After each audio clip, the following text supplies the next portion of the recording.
Welcome to this short story. Enjoy. Title: RV Road Trip Reveals Husband's Betrayal. I'm sitting in the back of my RV while my husband goes on and on about how much better this trip would be if I hadn't joined him.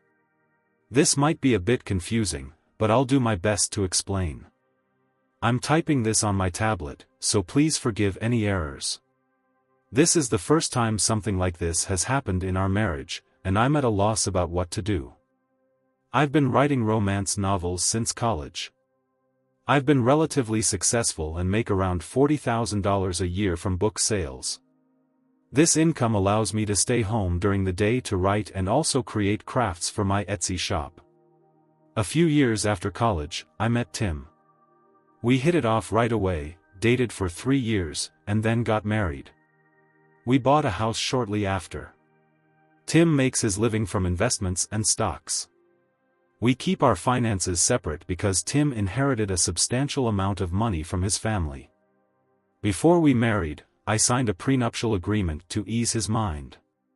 We both contribute equally to our joint account for bills and use the remainder of our money as we see fit. About a year ago, I landed a big contract to write part of a romance series. The contract paid over $120,000 for a few months' work. I contributed my share to our joint account and saved the rest to buy an RV. I've always wanted an RV because I love to travel and the idea of writing while on the road excites me. Tim is often away on business for days at a time, so the RV would give me a chance to get out of the house while he's away. After 6 months of searching, I found a lightly used RV and purchased it. When Tim found out I bought the RV, he was thrilled. He has a travel trailer, but it's not the same as an all-in-one RV. He loves RVs and wanted to take it out for a trip across the state immediately. We went on a trip, and Tim couldn't stop talking about how much he enjoyed it. He started planning more trips together. I reminded him that while the RV is fun for vacations, its main purpose is for me to use while he's away on business. Tim agreed and let it go for a while. Recently, Tim has been pressuring me to let him take the RV on his business trips. He usually flies to check his rental properties and visit family, being gone for 4 to 5 days at a time. We argued because he wanted to drive the RV across the state to evict a tenant. I asked if I could come along, but Tim preferred I didn't. I told him that if I couldn't come, he couldn't take my RV. I suggested he use his travel trailer instead. He got angry and stormed out of the house. An hour later, he texted me as if nothing had happened and said he was taking the RV.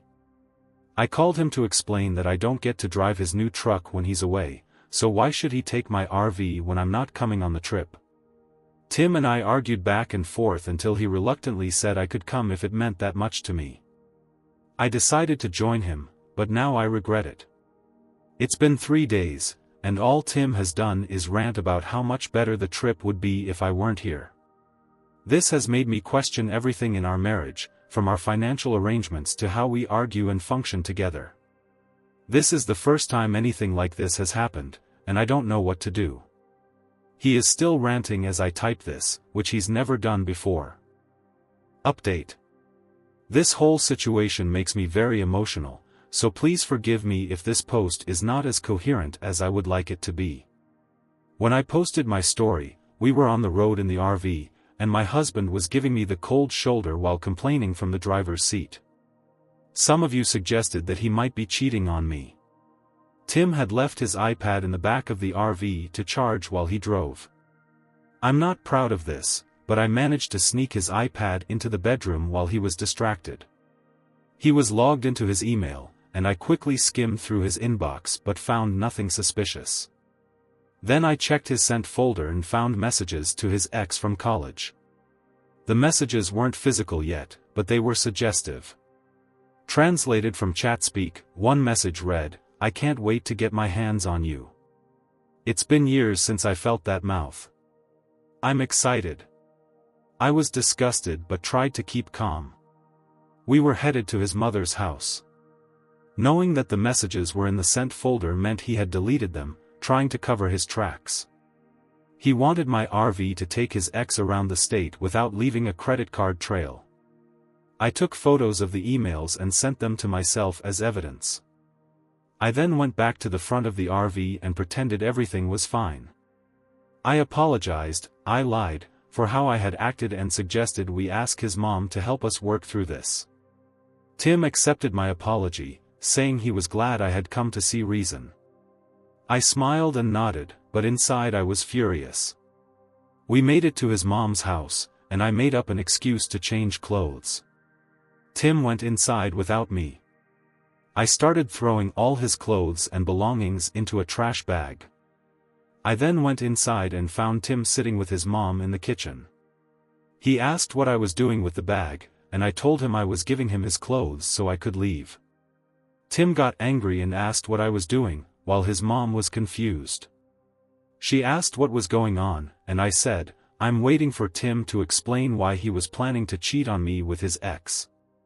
Tim's mom started crying and yelling at Tim while he tried to calm her down. Tim never tried to apologize to me, he chased after his mom, apologizing to her instead. This made her cry harder because she knew he wasn't trying to make amends with me. She hugged me and told me to go home and she would handle her son. I thanked her, took the RV keys from Tim, this ended up being a minor wrestling match, and left. I drove home crying but relieved to be rid of my cheating husband. Tim called the next day, begging me to come back. He said it was all a mistake and that he was sorry. I asked why he didn't apologize at his mother's house or when I handed him his bag. I told him he didn't care about cheating on me, only about how bad it made him look to his family. He tried to explain, but I hung up. I blocked him on all social media and haven't heard from him since. I've gotten a lawyer and started the divorce process. Final update. Long story short, the prenup was not even considered during the divorce.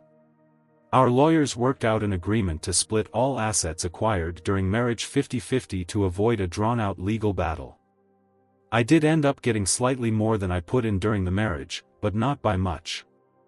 In the end, I was happier to just get rid of him quickly. Mil and I stayed in touch until her passing last year. She was someone who loved God and never truly forgave her son for committing the sin of adultery. Her own husband, Phil, had left her for another woman decades ago, and she had never moved past it. Seeing her son commit the same sin almost broke her, especially since I had fulfilled what she considered to be my wifely obligations. As for me, I am happily single to this day and still a writer.